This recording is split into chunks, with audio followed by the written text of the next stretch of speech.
Sr. Deputado João Oliveira.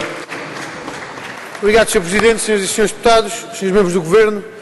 Sem prejuízo das reservas que referirei adiante, a proposta de lei do Governo relativa à vigilância eletrónica merece, da parte do PCP, concordância, particularmente naquilo que se refere ao alargamento da vigilância eletrónica, já não só dizendo respeito ao cumprimento de medida de coação de obrigação de permanência na habitação, mas também naquilo que diz respeito à execução de penas e à aplicação das medidas previstas no âmbito da violência doméstica e, portanto, esse alargamento merece-nos a concordância. E relativamente a outras questões que neste âmbito se colocam até com maior sensibilidade, no que diz respeito ao consentimento, à necessidade de consentimento do arguidor, do condenado, merecem também concordância da parte do PCP, as soluções que o Governo encontrou. Sem prejuízo, como dizia, das reservas que vou passar a referir. E a primeira tem que ver com a verificação de voz, referida na linha B do número 1 do artigo 2º, uma vez que consideramos que este mecanismo da verificação de voz poderá ter que ser ponderado relativamente à necessidade e à proporcionalidade da utilização deste meio, tendo em conta os fins que se pretendem atingir. Ou seja, considerando os fins a que se destina a vigilância eletrónica, é ou não necessário, para atingir estes fins, a utilização da recolha de voz dos visados pela vigilância eletrónica, porque nós entendemos que, deste ponto de vista, talvez a monitorização telemática posicional seja suficiente e não haja necessidade de introduzir aqui um novo mecanismo de perturbação relativamente àquilo que é o respeito pelos direitos, liberdades e garantias dos cidadãos, que também neste âmbito não podem deixar de ser limite à atuação. Por outro lado, também a linha C deste mesmo número nos levanta algumas dúvidas.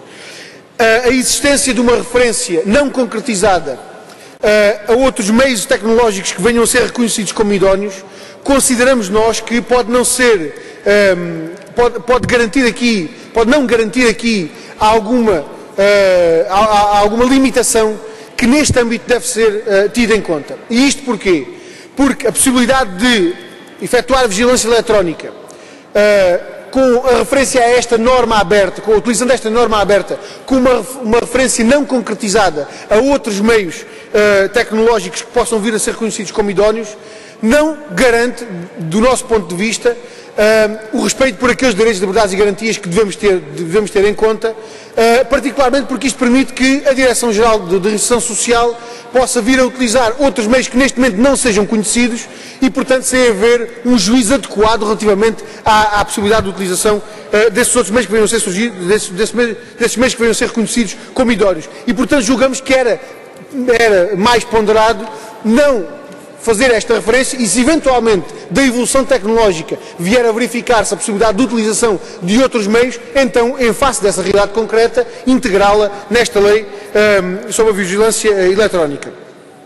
Por outro lado, também em relação à recolha de imagens de rosto e amostras de voz, conforme prevê o artigo 9º, nos seus números 3 e 4, queríamos deixar aqui a necessidade de garantir maior concretização relativamente ao controlo da utilização deste tipo de elementos. O número 3 prevê que a recolha de imagens de rosto só possa ser utilizada, só possa ser acedida por agentes intervenientes das operações de vigilância eletrónica com a finalidade de reconhecimento do vigiado, mas não se prevê qualquer tipo de controlo para a utilização deste tipo de elementos. Tendo em conta o seu melindre, nós julgamos que é pelo menos necessário ponderar uma possibilidade de controlo da utilização destes elementos, porque ela é de facto melindrosa. Por último, uma referência que se cruza com o número 2 do artigo 9º e o número 2 do artigo 29º.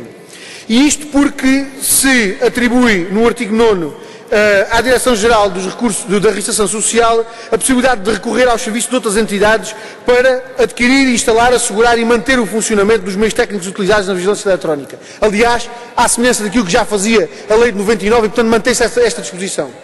O problema é que, no quadro desta lei, alarga-se o âmbito de aplicação da vigilância eletrónica. Ora, considerando este alargamento,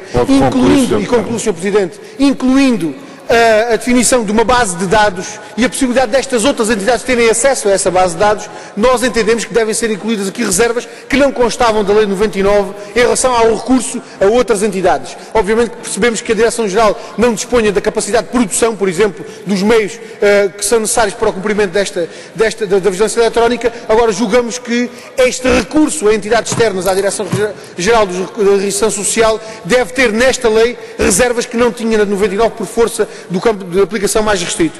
Mas, sem prejuízo destas reservas que acabei de referir, o PCP está de acordo com os traços gerais da proposta de lei e, portanto, obviamente, não o votaremos inviabilizando a sua aprovação.